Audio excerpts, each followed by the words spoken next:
Traders point நண்பர்களுக்கு சிறப்பு வணக்கம். நம்ம டிஸ்க்ளைமர் எடுத்துக்கிறோம். நம்ம செபி ரிஜிஸ்டர் அட்வைசரோ ஆர்ஐஓ கிடையாது. நம்ம இங்கே பேசக்கூடியது எல்லாமே தகவலாக மாத்திரமே பார்க்கப்படணும். இது யாருக்கும் முதலீடு சம்பந்தமாகவோ பங்குகளை வாங்கவோ விற்கவோ நம்ம எந்த ஆலோசனையும் கொடுக்கப்படலை. எல்லா தொழிலையும் ரிஸ்க் இருக்கும். ரிஸ்க்கை புரிஞ்சுட்டு எச்சரிக்கையோட தொழில் செய்யும்போது எல்லாமே நல்லாயிருக்கும். நம்மளை ஆதரிக்கிற அனைத்து நல்ல உள்ளங்களுக்கும் நன்றி. வளமுடன் வாழ்க. நண்பர்களே, நம்ம மிட் கேப் பார்த்துட்டு இருக்கிறோம். அந்த வரிசையில் இப்போ நம்ம பார்க்கக்கூடியது இண்டஸ் டவர். இவங்க வந்து ஸ்ட்ராங் பெர்ஃபார்மர் அப்படிங்கிற ட்ரெண்ட் லைன் கிளாசிஃபிகேஷன்ஸ்குள்ளே இருக்கிறாங்க. அனாலிசிஸ்ட் வந்து ப்ரைஸ் டார்கெட்டாக 347 அவங்க கொடுத்துருக்குறாங்க. டார்கெட்டை டவுன் சைட் பண்ணியிருக்கிறாங்க. இந்த வீடியோ ரெக்கார்ட் பண்ணும்போது இதோடைய ப்ரைஸ் வந்து 391 ட்ரேட் ஆகிட்டு இருக்கு. பிஏ பொறுத்த வரைக்கும் இவங்க நியூட்ரல் ஜோன் தான் இருக்கிறாங்க. இவங்களுடைய ஃபண்டமெண்டல் கீ மெட்ரிக்ஸை பார்த்தோம்னா நல்லா சால்வன்சி பொசிஷனை மெயின்டைன் பண்ணிட்டு இருக்கிறாங்க. ரிட்டர்னும் 20%க்கு மேலே எடுக்கிறாங்க. அதனால நல்ல ரிட்டர்ன் ப்ராஃபிட்டபிலிட்டி இருக்கக்கூடிய கம்பெனி.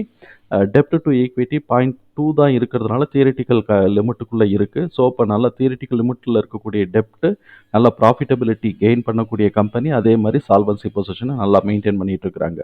இப்படி இருக்கக்கூடிய இந்த கம்பெனிக்கான க்ரோத் இருக்கான்னு பார்த்தோம்னாக்க பிஇ வந்து 17.4ஆகவும் ப்ரைஸ் டு புக் பிபி வந்து 3.9ஆகவும் இருக்குது. நம்மளை பொறுத்த வரைக்கும் பிஇ 25, பிபி 5ன்னு நம்ம வச்சுருப்போம். ஸோ இப்போ அந்த ஆஸ்பெக்ட்லேயும் இது அதுக்கு கீழே தான், லெவல்ஸுக்கு கீழே தான் இருக்கிறதுனால க்ரோத் ஆப்ஷன்ஸ் இருக்குது. 1 இயர் ஃபார்வர்டு இபிஎஸ் எஸ்டிமேஷன்ஸ் வந்து என்ன செய்யுதுன்னா 24.1 இருக்குது. அதே சமயத்தில் ஃபோர்காஸ்டர்ஸ் வந்து சர்ப்ரைஸாக வந்து 8.1 பாசிட்டிவான பர்சன்டேஜ் எதிர்பார்க்குறாங்க. இப்படி இருக்குது. அப்படிங்கும்போது நம்ம வந்து ஃபர்தராக கால்குலேஷன்ஸில் அதை நம்ம பார்த்துக்கலாம். கன்சஸ்டன்ஸ் ரெக்கமெண்டேஷன்ஸில் 30 அனாலிசிஸ்ட் வந்து கொடுத்துருக்குறாங்க. அவங்க 8 பேர் வந்து பை கொடுத்துருக்குறாங்க, 6 பேர் ஹோல்டு கொடுத்துருக்குறாங்க, 8 பேர் வந்து இவங்க வந்து 20 அனாலிசிஸ்ட் கொடுத்துருக்குறாங்க, 8 பேர் வந்து பை கொடுத்துருக்குறாங்க, 6 பேர் வந்து ஹோல்டு கொடுத்துருக்குறாங்க, 6 பேர் வந்து செல் கொடுத்துருக்குறாங்க. கேஷ் ஃப்ளோவை பொறுத்த வரைக்கும் இவங்களுக்கு நெட் கேஷ் ஃப்ளோ போன வருஷத்தை கம்பேர் பண்ணும்போது 104% இன்க்ரீஸ் ஆகிருக்கு. கேஷ் ஃப்ரம் ஆப்ரேஷன் 46% இன்க்ரீஸ் ஆகிருக்கு. ஆனுவல் நெட் ப்ராஃபிட்டு 195% இன்க்ரீஸ் ஆகிருக்கு. அதே மாதிரி ரெவென்யூவும் 4.7% இன்க்ரீஸ் ஆகிருக்கு. இப்போ நம்ம இவங்களுடைய புக் வேல்யூ பார்த்தோம்னா 100.3 கரண்ட் புக் வேல்யூவாகவும் டிடிஎம் புக் வேல்யூ 335ஆகவும் இருக்குது. குவார்ட்டர்லி ரிசல்ட்டோட பெர்ஃபார்மன்ஸஸை நம்ம பார்த்தோம்னாக்க net profit quarter on compare to இந்த மார்ச்லேருந்து போன மார்ச்சை கம்பேர் பண்ணும்போது 32% நெட் ப்ராஃபிட் இன்க்ரீஸ் ஆகிருக்கு. அதே மாதிரி இது வந்து இயர் ஆன் இயர் கம்பேர் பண்ணும்போது 11% ரெவென்யூ இன்க்ரீஸ் ஆகிருக்கு. Q2Q பார்க்கும்போது ரெவென்யூவும் இன்க்ரீஸ் ஆகிருக்கு, நெட் ப்ராஃபிட்டும் இன்க்ரீஸ் ஆகிருக்கு. அதனால இபிஎஸும் நல்லாவே இன்க்ரீஸ் ஆகிருக்கு. இவங்களுடைய ஷேர் ஹோல்டிங் பேட்டர்னில் 30% பிளட்ஜஸ் தான் இருக்குது. அதே லெவல் தான் மெயின்டைன் பண்ணிட்டு இருக்கிறாங்க. 69% ஹோல்டிங்கில் இருக்கிறாங்க.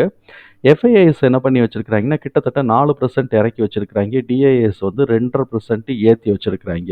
ஸோ இப்போ இது பேலன்ஸ் ஆகாட்டியும் ஏதோ ஒரு இந்த பக்கம் போய் அந்த பக்கமும் எடுத்துகிட்ருக்கு. நம்மளுடைய இந்த இபிஎஸ் டேட்டாவை தூக்கி நம்ம எக்ஸலில் போட்டுட்டோம். எக்ஸலில் போட்டதுக்கு பிறகு நமக்கு கிடைக்கக்கூடிய ஃபேர் ப்ரைஸுங்கிறது 224.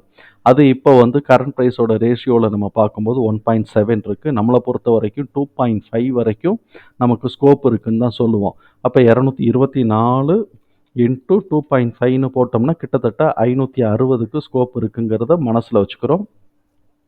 இந்த ஃபேர் ப்ரைஸுக்கு 1.5க்கு தான் நம்ம லோ எடுப்போம். அது 336. அடுத்து நம்ம கவனிக்க வேண்டிய விஷயம் வந்து இபிஎஸ் வந்து டிடிஎம் இபிஎஸ் 22.4, ஆனால் எஸ்டிமேஷன் 24. அதுக்கப்புறம் சர்ப்ரைஸு 8% எடுத்தாங்கன்னா 26 வரும். அப்போ இபிஎஸோட டிடிஎம்மை காட்டிலும் எஸ்டிமேஷன் கூட இருக்கிறதுனால இதுக்கு க்ரோத் ஆப்ஷன்ஸ் இருக்குங்கிறது நமக்கு சப்சிக்வெண்ட்டாக கன்ஃபார்ம் ஆகுதுங்கிறத நம்ம புரிஞ்சுக்கிறோம். இப்போ கரண்ட் பிஇ 17 இருக்கா, அதே மாதிரி எஸ்டிமேஷனோட பிஇ நம்ம போட்டு பார்த்தோம்னா 16. அப்போ இன்னமும் அதுக்கு ஸ்கோப் இருக்குங்கிறத எகைன் திருப்பி நம்ம ரீகன்ஃபார்ம் பண்ணுறோம். இப்போ இந்த ஸ்கோப் இருந்ததுன்னா என்ன மேக்ஸிமம் போகிறதுக்கான வாய்ப்பு இருக்குது அப்படின்னு சொன்னாக்க 560லேருந்து 579க்கான ஸ்கோப் இருக்குது. 560லேருந்து 569, 579க்கான ஸ்கோப் இருக்குது. இப்போ இவங்க வந்து 392 தான் இருக்கிறாங்க, லெஸ் தென் 400 இருக்கிறாங்க. அப்போ இவங்க வந்து எங்கே இருக்கிறாங்க அப்படின்னு சொன்னாக்க 430 கீழே, அதாவது இன்னும் அப் ட்ரெண்டோட கரெக்டிவ் ரேஞ்சுக்குள்ளே கூட இவங்க வரல. ஆனால் இந்த குவார்ட்டரோட கரெக்டிவ் ரேஞ்சுக்குள்ளே வந்துட்டாங்க 383. அப்போ 403ல் வந்து ஒரு ரிவர்ஸு, 427, 448 வரைக்கும் இப்போ இருக்கக்கூடிய இந்த குவார்ட்டரோட ஸ்கோப் இருக்குது. இந்த குவார்ட்டரோடைய டிடிஎம் வந்து 5.6. நமக்கு இது கால்குலேட்டிவ் ஆவரேஜில் தான் நம்ம இந்த டிடிஎம் வந்து இபிஎஸோட டிடிஎம் எடுக்கிறோம். இதை காட்டிலும் பெட்டர் பெர்ஃபார்ம் பண்ணினாங்கன்னாக்கா இது இப்போவே மேலே ஏறி 470 475க்கோ வர்றதுக்கும், செகண்ட் குவார்ட்டரும் நல்லா எடுத்தாங்கன்னா இதோட ஹையஸ்ட் லெவலில் வந்து அச்சீவ் பண்ணுறதுக்கும் வாய்ப்புகள் இருக்குது. அப்போ இந்த குவார்ட்டரில் வந்து 383லேருந்து 448 வரைக்கும் இது வந்து ட்ரேட் ஆகிறதுக்கான வாய்ப்புகள் இருக்குது. 383லேருந்து 448, அதே சமயத்தில் 460 வரைக்கும் எக்ஸ்டெண்ட் ஆகிறதுக்கும் வாய்ப்பு இருக்குது. அப்போ இது 386லேருந்து 403, 427, 448, 460, 437 நடுவில் இருக்குது. ஸோ இப்போ இதெல்லாம் வந்து நடுவில் இருக்கக்கூடிய ஒரு ரெசிஸ்டன்ஸ் பாயிண்ட்டு. 383னா 403, 410 இது ஒரு ரெசிஸ்டன்ஸ் பாயிண்ட்டு. இதை உடச்சா 427 டு 437 இது ஒரு ரெசிஸ்டன்ஸ் பாயிண்ட்டு. இதை உடச்சா 448 டு 460. அதுக்கப்புறம் இவங்க அடுத்த குவார்ட்டருக்கான டிடிஎம் வரும்போது இங்கே கரெக்ஷன் எவ்வளோ வரும்னு தெரியும்.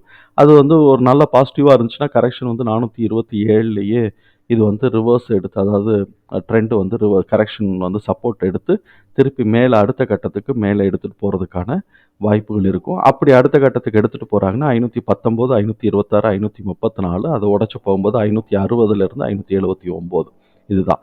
சப்போஸ் கீழே இறங்கினாங்க, இந்த ஃபேர் ப்ரைஸு நமக்கு வந்து இந்த ஃபேர் ப்ரைஸ் 224 இருந்தால் கூட லோன் நம்ம எடுத்து பார்த்தோம்னா 336. இந்த 336 உடைச்சாங்க அப்படின்னு சொன்னாக்க 288, அதை உடைச்சா 268, அதுக்கப்புறம் 237 டு 196 வரைக்கும் கீழே இறங்குறதுக்கான ஸ்கோப்பாக நம்ம பார்க்குறோம். இப்போதைக்கு இது வந்து நல்லா இருக்குங்கிறதுனால நம்ம மேலே பார்ப்போம். இருந்தாலும் உஷாராக எல்லாத்தையும் மார்க் பண்ணி வச்சுக்கணும். அங்கே நம்ம டிஸ்கஸ் பண்ண அமௌண்ட்டை பூரா நம்ம வந்து இதில் ஏற்றி வச்சுட்டு 336 கீழே உடைச்சாங்கன்னா 288 டு 68 சப்போர்ட் எடுக்கலாம். அப்படி இல்லைன்னா 240 டு 196 வரைக்கும் சப்போர்ட் இந்த ரேஞ்சில் எங்கேயோ ஒரு இடத்துல சப்போர்ட் எடுத்து இதே லெவலில் மேலே ஏறலாம். இப்போ 383 உடைச்சிட்டாங்க அப்படின்னு சொன்னால், அதாவது 336 மேலே உடைச்சாங்கன்னா 383 ஃபஸ்ட்டு ரெசிஸ்டன்ஸு, ரெண்டாவது ரெசிஸ்டன்ட்டு 403லேருந்து 410. அதை உடச்சி மேலே போனாங்கன்னா இந்த ரீஜனுக்குள்ளே வந்துடுறாங்க. 427 டு 475 அப்படிங்கிற ரீஜனுக்குள்ளே வந்துடுறாங்க. 427லேருந்து 475 இந்த ரீஜனுக்குள்ளே வந்துடுறாங்க. 430லேருந்து 475 ரீஜனுக்குள்ளே வந்துடுறாங்க. இது வந்து அப் ட்ரெண்டோடைய கரெக்ஷனான பார்த்து அது வந்து இந்த 475 உடைச்சாங்கன்னா 516 டு 560ங்கிற ரீஜனுக்குள்ளே வந்துடுறாங்க. அந்த ரீஜன் தான் இந்த ஹைட்டுக்குள்ளே ஓடியாந்துடுறாங்க. இந்த ஹைட்டுக்குள்ளே வரும்போது 516லேருந்து 526, 569 வரைக்கும் ஸ்கோப் இருக்குது. சரி, இப்போ இது வந்து பார்த்தோம்னா நம்ம வந்து ஏற்கனவே நம்ம பார்த்தோம், இந்த ஃபேர் வேல்யூவை வந்து 2.5ன்னு போட்டாலும் 560 வரும். நமக்கு 569 வரைக்கும் கால்குலேஷனில் வந்திருக்கு. அதே மாதிரி இந்த 336 இங்கே ஹை இருக்கா, இந்த பார்ட்டை மாத்திரம் வச்சு பார்த்தோம்னா ஒரு யூ மாதிரி வருதுங்களா, இந்த பார்ட்டு மாத்திரம், இந்த ட்ரெண்டு ஃபுல்லாக எடுக்காமல் இந்த பார்ட்டு மாத்திரம். அப்போ இதோட ஸ்விங் அப்படின்னு சொன்னாக்கா இந்த ஊஞ்சல் ஆடுறாங்க இல்லைங்களா, அதான ஸ்விங்கு.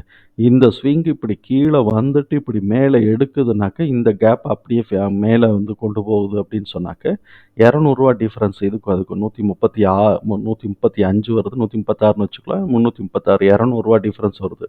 அது அப்படியே 200 நம்ம தூக்கி போட்டோம் அப்படின்னு சொன்னோம்னாக்க 556 கிட்டக்க வருது. ஸோ இப்போ 556, 560, 569 எல்லாம் இந்த ரேஞ்சுக்குள்ளே இது நமக்கு வாய்ப்புகள் இருக்குது அப்படிங்கிறத இது புரியுது. முதல்ல இந்த ஸ்விங்கு, அப்புறமா இந்த ஸ்விங்கு, அப்புறமா இந்த ரெண்டுத்துக்கும் சேர்ந்து ஒரே ஸ்விங்கு தானே இந்த ஸ்விங்கு. அப்படி வந்துச்சுனாக்கா 475லேருந்து கிட்டத்தட்ட ஒரு 300 போச்சுனாக்கா அது 700 மேலே போகும். அது இந்த வருஷம் வருதா இல்லையான்னு நமக்கு தெரியாது.